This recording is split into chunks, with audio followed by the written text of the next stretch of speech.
നമുക്ക് ആദർശിന്റെയും നയനയുടെയും നാളത്തെ നല്ലൊരു കഥ കേട്ടാലോ? അതിനു മുമ്പായി ആദ്യമായി കാണുന്നവരുണ്ടെങ്കിൽ ചാനൽ ഇഷ്ടപ്പെട്ട ഒന്ന് സബ്സ്ക്രൈബ് ചെയ്യാൻ മറക്കരുത്. വീഡിയോ ഇഷ്ടപ്പെടുവാണെങ്കിൽ ലൈക്ക് ചെയ്യാനും നിങ്ങളുടെ വിലയേറിയ അഭിപ്രായങ്ങളൊക്കെ രേഖപ്പെടുത്താനും മറക്കരുത്. അങ്ങനെ നാളത്തെ വിശേഷം നമ്മൾ കാണുന്ന ഒടുവിൽ അനി വീട്ടിലേക്ക് വരുവാണ്. അനി വീട്ടിലേക്ക് വരണ സമയത്ത് അനിയുടെ മുഖമൊക്കെ വല്ലാതിരിക്കുവാണ്. അനിക്ക് ഇപ്പം നന്ദുവിനെ കുറിച്ചുള്ള ഓർത്ത ടെൻഷനാണ്. നന്ദുവിനെ ഇപ്പം നവീൻ ആലോചിച്ചിരിക്കുവാണ്. ഇനിയിപ്പോ അധികം വൈകാതെ നന്ദു കാര്യങ്ങളൊക്കെ അറിയും. എന്തായിരിക്കും അവളുടെ തീരുമാനം? അതൊക്കെ ഓർക്കുമ്പോഴാണ് എനിക്ക് ഭയങ്കര ടെൻഷന്. അപ്പോഴേക്കും ദേവേനി വന്നിട്ട് ചോദിച്ചു, ഇതെന്താടാ നിന്റെ മുഖം വല്ലാതിരിക്കണേന്ന് ചോദിക്കേ. ഒന്നുമില്ല. കമ്പനി എന്തെങ്കിലും പ്രശ്നമുണ്ടോ? പ്രശ്നമൊന്നുമില്ല വല്യമ്മേ. പിന്നെന്താ? ഒന്നുമില്ല. എന്നാ ബാ ആഹാരം കഴിക്കാന്ന് പറയണേ. എനിക്കിപ്പോ വേണ്ടാന്ന് പറയാണ്. അത് പറഞ്ഞിട്ട് അനി മുറിയിലേക്ക് കയറിപ്പോയി. ഇവനിത് എന്ത് പറ്റി? കുറച്ചു ദിവസം മുമ്പ് ഒരു പ്രശ്നം ഉണ്ടായിരുന്നില്ല. ഭയങ്കര സന്തോഷത്തിലായിരുന്നു. പക്ഷെ അനിയുടെ മുഖത്ത് പെട്ടെന്ന് എന്തോ ഒരു മാറ്റം വന്ന പോലെ ദേവേനിക്ക് തോന്നുവാണ്. പിന്നീട് അനി മുറിയിലേക്ക് പോയിട്ട് നന്ദുവിനെ വിളിക്കുക. നന്ദുവിനെ വിളിക്കാത്തതിന്റെ ഒരു ബുദ്ധിമുട്ട്, നന്ദുവിന്റെ മനസ്സിൽ എന്താണെന്ന് അറിയാത്തതിന്റെ ഒരു വിഷമം കാര്യങ്ങളൊക്കെയാ. ഒരുപക്ഷെ നവീന്റെ ആലോചന വന്നാൽ അവൾ എങ്ങനെ ഉൾക്കൊള്ളൂന്ന് അതറിയണം. അതാണ് അനിയുടെ ഇപ്പോഴത്തെ ടെൻഷന് കാരണം. അങ്ങനെ നന്ദുവിനെ വിളിച്ച് അനി സംസാരിക്കുക. ആ സമയത്ത് നന്ദി ചോദിച്ചു, നിന്റെ തിരക്കുകളും കാര്യങ്ങളൊക്കെ കഴിഞ്ഞോ? അങ്ങനെ തിരക്കുകളൊക്കെ ഉണ്ട്. ആദർശേട്ടനില്ലല്ലോ. അപ്പൊ അതിൻ്റെതായ ബുദ്ധിമുട്ടും കാര്യങ്ങളൊക്കെ ഉണ്ട്. അതുകൊണ്ടാണോ നിന്റെ മുഖമൊക്കെ ഒന്ന് വല്ലാതിരിക്കുന്ന കണ്ടേ? നിന്റെ മുഖം കണ്ടപ്പോ എനിക്ക് എന്തോ വല്ലാത്തത് തോന്നി. നിന്റെ മനസ്സിൽ എന്തെങ്കിലും ഉണ്ടെങ്കിൽ എന്നോട് പറ. നിന്റെ മനസ്സിൽ എന്തെങ്കിലും ടെൻഷൻ ഉണ്ടോന്ന് ചോദിച്ചു. ഇത് കേട്ട് കഴിഞ്ഞപ്പോ അനി പറഞ്ഞു, എന്ത് ടെൻഷൻ? എന്റെ മനസ്സിൽ അങ്ങനെയൊന്നും ഇല്ല.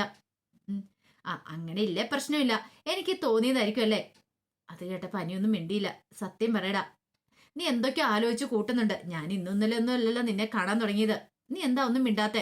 അവിടെ സ്വപ്നം കാണുവാണോ എന്ന് ചോദിക്കണം. അപ്പോഴേക്കും അനി പറഞ്ഞു, ഞാൻ എന്ത് സ്വപ്നം കാണാനാ? ഞാൻ സ്വപ്നം കണ്ടാല് അത് നിന്നെ മാത്രമല്ലേ കാണത്തുള്ളൂ. വേറെ ആരെ കാണാനായിട്ടാ? ഇനിയിപ്പൊ നിന്റെ മനസ്സിൽ അങ്ങനെയാണോന്ന് എനിക്ക് അറിയില്ല. അത് കേട്ടപ്പോ നന്ദു പറഞ്ഞു, അതെന്ത് വർത്താനോടാ നീ പറയണേ?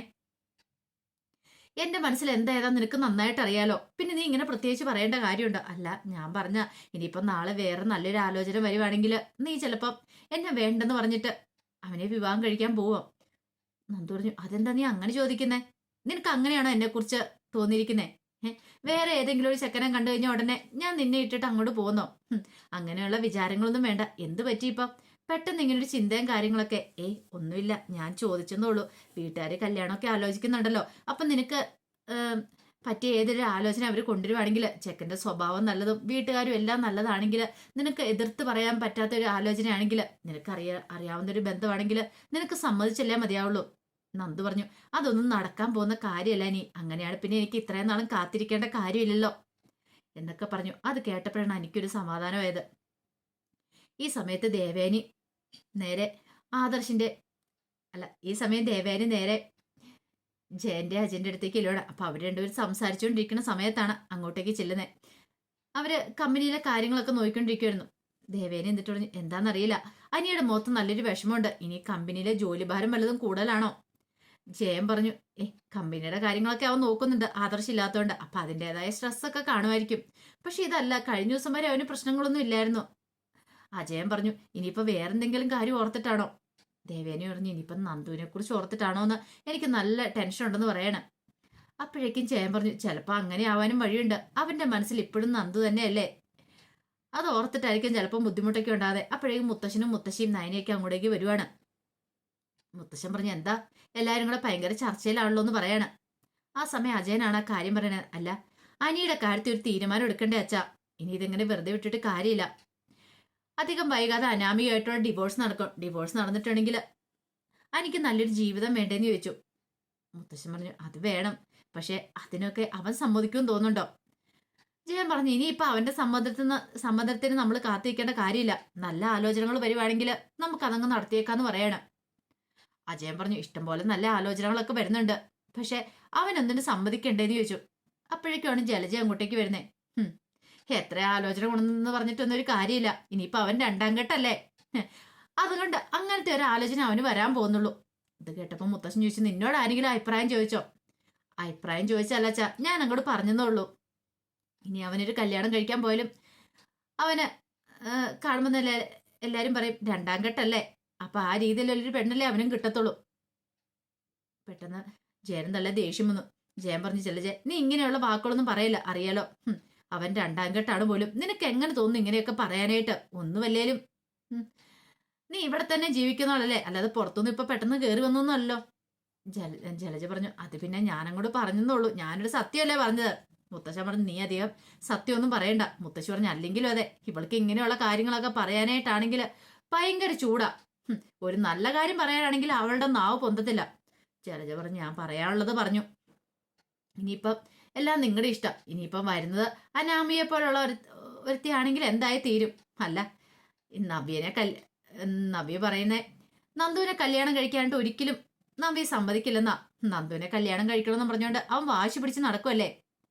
അത് കേട്ടപ്പം മുത്തശ്ശൻ പറഞ്ഞു, അതെന്താന്ന് വെച്ചാൽ അവന്റെ തീരുമാനത്തിന് ഞങ്ങൾ വിടുക. അവന് ഇഷ്ടമുള്ളവരെ എന്താന്ന് അവൻ ചെയ്യട്ടെ. അതിന്റെ കാര്യത്തിൽ നീ അത്ര ടെൻഷൻ അടിക്കേണ്ട കാര്യമൊന്നുമില്ല. അതൊന്നും നടക്കാൻ പോകുന്ന കാര്യമില്ല. വെറുതെ എന്തിനാ? ഇപ്പൊ തന്നെ ജാനകിക്കാണെങ്കിൽ നല്ല എതിർപ്പുണ്ട്. നന്ദു അനിയും നമ്മളുടെ വിവാഹം നടക്കാനൊന്നും പോകുന്നില്ല.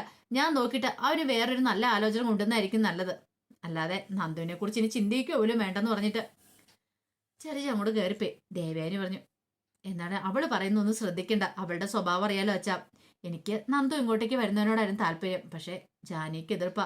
അത് മാത്രല്ല, നന്ദുവിന്റെ അച്ഛനും അമ്മയ്ക്കും ഒക്കെ എതിർപ്പല്ലേ. നയന പറഞ്ഞു, അതെ, എനിക്കും ആദർശേണ്ണനും ഒക്കെ താല്പര്യമായിരുന്നു നന്ദു ഇങ്ങോട്ടേക്ക് വരുന്നതിനോട്. പക്ഷേ എങ്കിൽ അച്ഛനും അമ്മയൊക്കെ ഇപ്പോഴും എതിർത്തോണ്ടിരിക്കുക. അവര് സമ്മതിക്കുവാണെങ്കിൽ, അതുപോലെ തന്നെ ഇളയമ്മയെ സമ്മതിക്കുവാണെങ്കിൽ നന്ദു അനിയും തമ്മിലുള്ള ബന്ധം നടന്നേനം. അവർ തമ്മിൽ അത്ര ഇഷ്ടത്തില്ല. ഒരുപക്ഷെ അവരെ പിരിക്കാൻ പോയിട്ടുണ്ടെങ്കിൽ എന്തായി തീരുമെന്നും അറിയത്തില്ല. നയനയ്ക്ക് ആ കാര്യത്തിൽ നല്ല വിഷമമുണ്ടായിരുന്നു. പിന്നീട് നയന മുറിയിലേക്ക് പോയി. മുറിയിൽ ചെന്നപ്പോൾ നയനയ്ക്ക് ആ പടം വല്ലാത്തൊരു ബുദ്ധിമുട്ട്. ആദർശില്ലല്ലോ. ആദർശില്ലാത്തതിന്റെ ഒരു ബുദ്ധിമുട്ടും കാര്യങ്ങളൊക്കെ ഉണ്ട്. ആദർശനെ വൈകുന്നേരം വിളിച്ചിട്ടുമില്ല. ഇതേ സമയം പുറത്തു പോയി ഫുഡ് കഴിക്കാനായിട്ട് ജലജ റെഡിയാവുകയാണ്. അപ്പോഴേക്കും അബി അങ്ങോട്ടേക്ക് വന്നു. അബിയെ കണ്ടു കഴിഞ്ഞപ്പോ ജലജ പറഞ്ഞു, എടാ നിന്റെ ഭാര്യ ഒരുങ്ങിയോ? ഓ, അവളിപ്പോ ഭയങ്കര മോഡലല്ലേ, അപ്പൊ അതിൻ്റെതായ ഒരുക്കങ്ങളൊക്കെ നടത്തിക്കൊണ്ടിരിക്കുക മുറിയില്. ഇന്നെങ്ങാനും ഒരുങ്ങി തീരുവോ? എന്റെ അമ്മേ, സാവകാശം ഒരുങ്ങി വന്നാ മതി. നമ്മൾ പോയി ധൃതി വെച്ചിട്ടുണ്ടെങ്കിൽ പിന്നെ അത് ചിലപ്പോൾ ഇഷ്ടക്കേടായെങ്കിലോ. തൽക്കാലത്തേക്ക് അവളെ പിണക്കാതിരിക്കുന്നതല്ല നല്ലത്. അതുകൊണ്ട് ഞാൻ കൂടുതലൊന്നും പറയാൻ പോയില്ല. ഒരുങ്ങി വരട്ടെ എന്ന് വെച്ചു. പിന്നെ നമ്മൾ പുറത്തുപോയി ഫുഡ് കഴിക്കുന്നത് ഇവിടെയൊന്നും ആർക്കും ഇഷ്ടപ്പെടില്ലായിരിക്കും. നമ്മൾ മൈൻഡ് ചെയ്യേണ്ട കാര്യമില്ല. മാക്സിമം ഈ വീട്ടിലുള്ളവരെ നമ്മൾ ചൊടിപ്പിക്കണം. നബിയെ നമ്മുടെ കൂടെ ഉണ്ടല്ലോ. എന്തേലും പറഞ്ഞിട്ടുണ്ടെങ്കിൽ അവള് ഉരുളയ്ക്ക് ഉപ്പേര് പോലെ മറുപടി പറഞ്ഞോളും. നമ്മളൊന്നും പറയേണ്ട കാര്യമില്ല. പിന്നെ അവളുടെ തല കുറ്റം ചുമത്തി നമുക്കങ്ങ് രക്ഷപ്പെടാന്ന് പറഞ്ഞു. എടാ, നീ കുറച്ച് കാര്യങ്ങളൊക്കെ പറഞ്ഞല്ലോ, ആദർശിന്റെ കാര്യം. അതൊക്കെ വല്ലതും നടക്കുന്നതാണോ? എന്റെ അമ്മേ, നടക്കുവോന്നോ? അതിന് വേണ്ടിയിട്ടല്ല ഞാൻ ഈ മെനക്കെട്ടത് മുഴുവനും. ആദർശിനെ ഇപ്പം ദുബായിലേക്ക് പറഞ്ഞു വിട്ടത് പോലും അതിനു വേണ്ടിയിട്ടാ.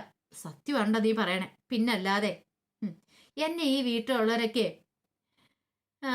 അടിച്ചു പുറത്താക്കുമെന്ന് പറഞ്ഞ് എന്തുകൊണ്ടാ ഈ പറയുന്ന മുത്തശ്ശനൊക്കെ? ഓ, ഞാൻ ഏതാണ്ട് ജ്വല്ലറിയില് കള്ളക്കടത്ത് സ്വർണം കൊണ്ടുവന്നിട്ട്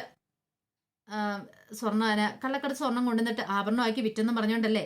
പക്ഷേങ്കില് ഇനിയിപ്പം ഒരുത്തനുണ്ടല്ലോ ആദർശ്, അവനെ ഇനിയിപ്പം പിടിക്കാൻ പോകുന്നത് എന്തിനാണെന്നറിയാവോ? സ്വർണ്ണക്കടത്തിന്റെ പേരിലായിരിക്കും. സ്വർണ്ണക്കടത്തിന്റെ പേരിലോ? അതെ, ആ പേരിലായിരിക്കും അവനവിടെ ദുബായിൽ ഇനി ജയിലിലാവാൻ പോകുന്നത്. ഇനിയിപ്പോൾ അതിന്റെ കാഴ്ചകളായിരിക്കും നമ്മൾ കാണാൻ പോകുന്നത്. നമ്മൾ ഇനി വെറുതെ ഇരുന്ന് കൊടുത്താൽ മാത്രം മതി.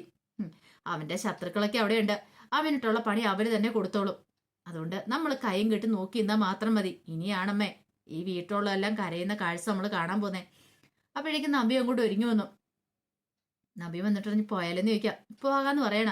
അങ്ങനെ അവര് സന്തോഷത്തോടെ അങ്ങോട്ട് ഇറങ്ങി പോവാണ്. ഈ സമയം ദേവേനി വന്നിട്ട് ചോദിച്ചു, അല്ല നിങ്ങളിത് എങ്ങോട്ടാന്ന് ചോദിക്കുക? നിങ്ങള് ആഹാരം ഒന്നും കഴിക്കുന്നില്ല, എങ്ങോട്ടാന്ന് ചോദിച്ചപ്പം ജലജ പറഞ്ഞു, ഞങ്ങൾ പുറത്തുനിന്നാ കഴിക്കണേ.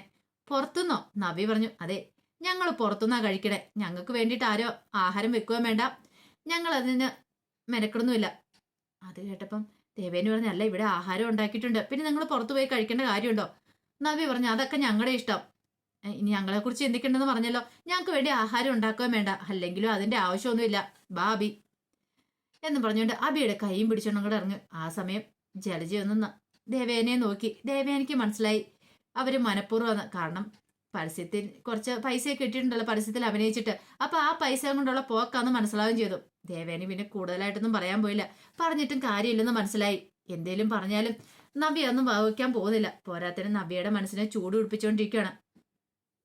അബിയാണെങ്കിലും ജലജയാണെങ്കിലും എത്രത്തോളം വരെ പോകുമെന്ന് നോക്കട്ടെ. അതിനുശേഷം ചില തീരുമാനങ്ങളൊക്കെ എടുക്കണം എന്ന് ദേവേനി തീരുമാനിക്കുന്നുണ്ട്. അപ്പൊ അതിന്റെ വിശേഷങ്ങളൊക്കെയാണ് കാണാൻ പോകുന്നത്. ആ വിശേഷങ്ങൾക്കായി നമുക്ക് എല്ലാവർക്കും കാത്തിരിക്കാട്ടോ. ഒരിക്കൽ കൂടി എല്ലാവർക്കും ശുഭരാത്രി നേർന്നുകൊണ്ട് നിർത്തുന്നു.